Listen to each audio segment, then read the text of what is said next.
الروائي والقاضي أشرف العشماوي بتتنوع رواياته ما بين التاريخي والاجتماعي، ويمكن ليه رواية فانتازية. النهاردة احنا معاه هنروح في رحلة عبر الزمن يمكن لأكثر من 80 سنة من خلال روايته الجديدة السرعة القصوى صفر.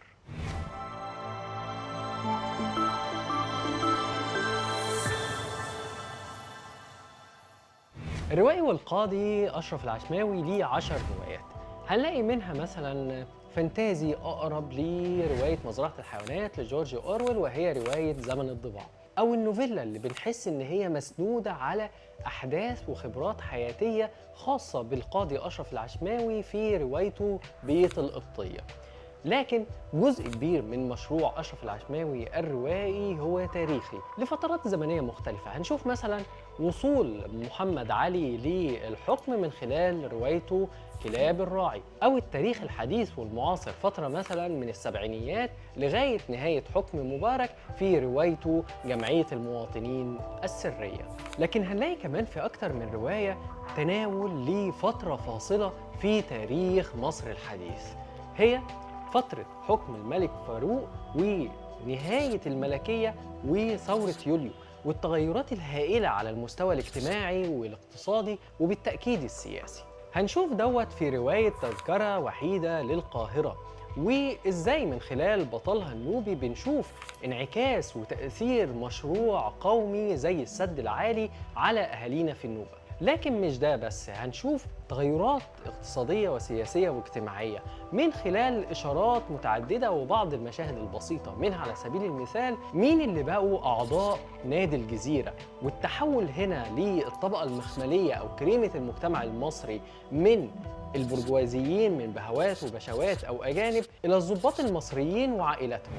وروايته صالة أورفانيلي اللي بترصد واقع اليهود المصريين قبل وبعد الثورة، لكن برضو في إشارات تانية. يعني أورفانيلي كان عنده صالة مزادات، وبالتالي من خلال المشهد ده المكان ده بنشوف إزاي تم التعامل مع ثروات ومقتنيات العائلة المالكة والأغنياء اللي تمت مصادرة ممتلكاتهم وبعد كده اتعرضت للبيع واتباعت يمكن بأسعار لا تلائم قيمتها. في روايته الجديدة السرعة القصوى صفر بيكمل أشرف العشماوي السباحة في مياهه المفضلة، لكن في المرة ديت بيتناول موضوع شائك جدا، وهو صعود الإخوان المسلمين كقوة سياسية وتعاملها مع ثورة يوليو وصولا لسنة 1954. عن نفسي بحب الروايات اللي ممكن من خلالها أعرف التيارات السياسية والفكرية في فترة زمنية محددة. منها على سبيل المثال الروايات اللي بحبها الإخوة كرامازوف لداستيفسكي، وبرضه كمان الثلاثية لنجيب محفوظ. وفي السرعة القصوى صفر برضه بنشوف صعود قوى سياسية وتعاملها مع حدث كبير زي ثورة يوليو. السرعة القصوى صفر واضح من العنوان عدم قدرة الشخصيات القوى السياسية أو حتى دول على إن هم يستوعبوا معطيات اللحظة ويتعاملوا معاها، وبالتالي بيفضلوا ثابتين في مكانهم، ده إذا ما كانش بيتأخروا. لأننا لو فكرنا إن السرعة القصوى هي صفر الحد الأقصى ليك، فبالتالي إن الأقل من الصفر هو التحرك سالبا. أشرف العشماوي بيبني روايته من خلال 4 أصوات: شكري تاج الدين، فهمي تاج الدين، أمينة سعادة، وفايز حبشي. شكري تاج الدين شاب ذكي وطموح بيقع تحت سحر أفكار خاله المتعاطف مع الإسلام السياسي والمنبهر بشخصية حسن البنا.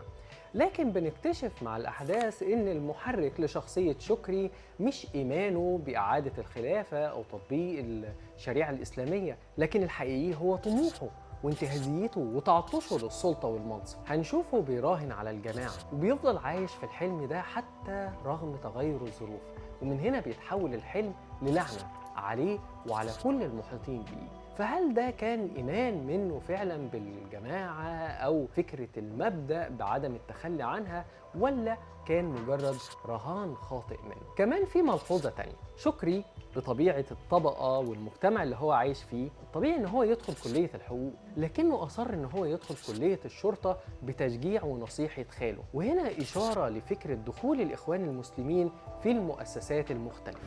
فهمي تاج الدين الهادئ حد الخنوع رغم امتلاكه للعقل والمنطق والقدرة على التنبؤ وقراية المشهد بشكل منطقي، لكنه غير فعال. في الحب هو الشاعر الممتلك للكلمات لكن من غير جرأة التصريح. وفي السياسة أنا شفته أقرب للنخبة المثقفة الليبرالية المؤمنة بالديمقراطية، لكنها رومانسية قوي، منتظرة إن الديمقراطية تتحقق لوحدها. الحقيقي إن الحقوق والحريات لازم تكافح عشان تقدر تحصل عليها يا فهمي. أمينة سعادة بتظهر من بداية الرواية بنت الجيران شغلالة أنا عينيا. التوأم غير المتطابق شكري وفهمي بيقعوا في حبها. شكري جريء مبادر بيصرح بحبه وهي بتقع في هواه، بينما فهمي محب في صمت، رغم ان الكلمات اللي موجودة في الجوابات اللي بتوصل لأمينة هي كلماته لكن بتوقيع شكري. بتفضل أمينة في دور التابع لشكري، مستنية رضاه عن تنفيذها لتعليماته وأوامره رغم عدم اقتناعها الفعلي بيه. هل هتفضل كده ولا هيكتشف التابع انه ضيع عمره ورا وهم شخص او جماعه ليهم بريقهم وجاذبيتهم؟ والشخصيه الرابعه فايز حبشي، والحقيقي ان فايز حبشي لعب اكتر من دور. واحد منهم ان هو مثلا ابن شفيقه اللي بتشتغل في السرايا الخاصه باسره فهمي وشكري وجليسه جدتهم انيسه. وكأن أشرف العشماوي بيقول لنا إن مش كل اللي كانوا شغالين في القصور أو عند الطبقة برجوازية الغنية البهوات والبشوات كانوا بيتعرضوا للمظالم اللي أشيعت فيما بعد.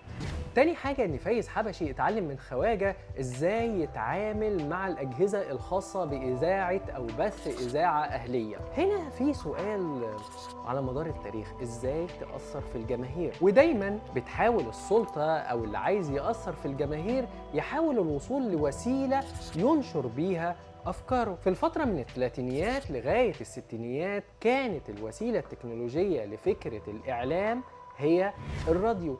هنلاقي إعلان عن محلات، عن منتجات، حتى بأساليب صعبة شوية كانت بتؤدي للذعر والفزع، وده اللي خلى الحكومة تقول لا يا جماعة محدش يبث إذاعة إلا بعد الحصول على ترخيص رسمي. فايز حبشي بيعرض على حسن البنا إن هو يعمل إذاعة. تخيلوا جماعة سياسية دينية بتشتغل بشكل رئيسي مع الطبقات الفقيرة والشعبية، هتلاقي طبعا في حاجة زي كده حاجة هايلة جدا. فالجماعة هتلاقي غايتها في الإذاعة إن هي تنشر فكرها وتعلن عن مواعيد اجتماعاتها وندواتها.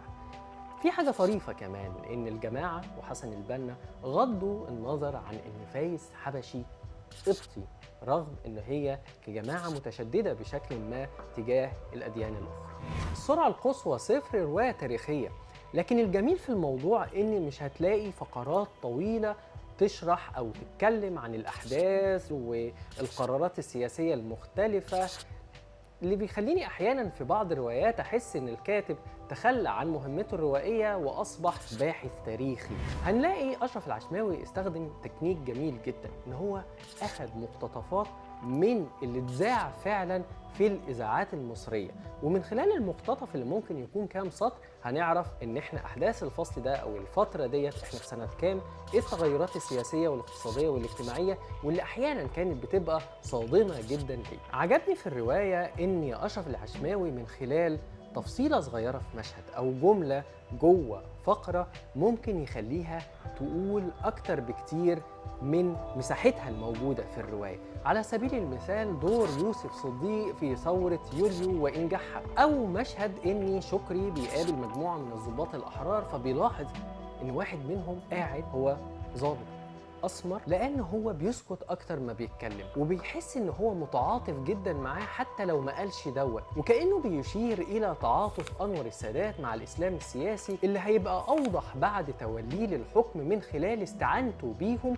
في مواجهة الناصريين والقوميين والاشتراكيين. كمان مشهد تاني عجيب جدا، الملك فاروق عامل عزومه، بيجي له حد وبيقول له حاجه في ودنه فبيقول لهم لا كملوا. تخيلوا ايه اللي اتقال في ودن الملك فاروق. الخبر ده كان إن القاهرة بتتحرق يا ملك.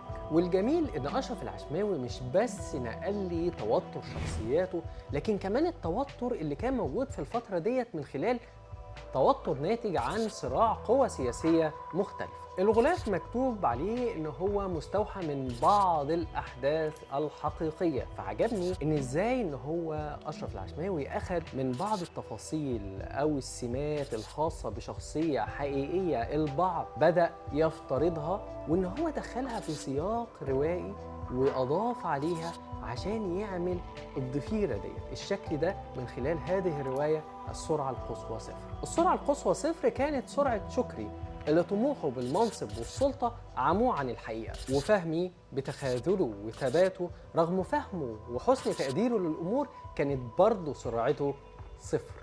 أمينة وفايز بتبعيتهم ومحاولتهم إن هم ينولوا رضا شكري والجماعة فضلت برضه سرعتهم صفر. والملك فاروق المراهق اللي كانت السلطة السياسية بالنسبة له مش أكتر من لعبة لكسر الملك، ورغم إن التاريخ هيحسب له تنازله عن السلطة تجنبا لإراقة الدماء، إلا إن التاريخ برضه هيتعجب من هذا الملك اللي كان بيسابق قدره لإنهاء ملكه. وهنلاقي أشرف العشماوي بيشير لده في أكتر من مرة. في صالة أورفانيلي الملك فاروق بيقول إني الكوتشينة فيها 4 ملوك وأنا الملك الخامس. يا جماعة بالذمة في ملك لدولة زي مصر يشبه نفسه بملك كوتشينة؟ وفي السرعة القصوى صفر شايفين الملك فاروق رايح يبلبط ويصيف في اسكندرية رغم إنه عارف إن في أكتر من قوة سياسية بتحاول الوصول للسلطة، ومنهم الإخوان المسلمين ومنهم كمان الضباط الأحرار، غير حالة الغليان اللي كانت موجودة بعد حادثة اسم الإسماعيلية وحريق القاهرة. فانت سايب البلد بتغلي ورايح تبلبط، يعني دي حاجه عجيبه جدا. السرعه القصوى صفر كمان لجماعه الاخوان المسلمين. حسن البنا بعد ما خلق الوحش وكبره، الوحش ده انقض عليه هو شخصيا. والهضيبي اللي صدق في قوه الجماعه وعلاقته بمحمد نجيب واصر على مشوره الجماعه قبل اي اتخاذ قرار من قبل قياده الثوره، بمعنى اصح مشاركتها في الحكم، رغم ان هو عارف فعليا ان السلطه خلاص بقت في ايد الضباط الاحرار. والثورة اللي صدقت اللي بتذيعه لغاية ما صحيت على كابوس نكسة 67.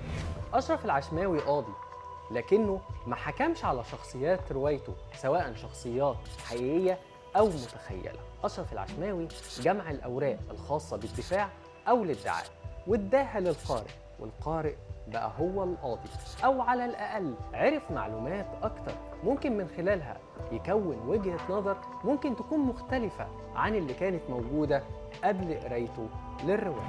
لو عجبكم الفيديو اعملوا لايك، اشتركوا في القناة، فعلوا الجرس. أنا خالد منصور وأشوفكم الفيديو الجاي.